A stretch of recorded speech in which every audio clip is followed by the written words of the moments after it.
నదిలో చేస్తావా స్నానాలు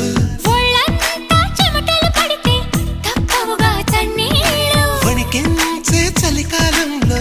ఏమా ఆఫర్లు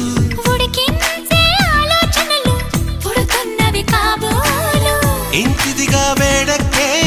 ఊహలు రేపిందెవరు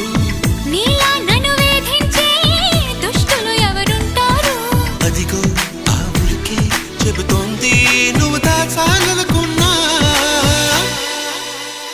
దీన్ని లవ్ లవ్ పడిపోవడం అంటున్నా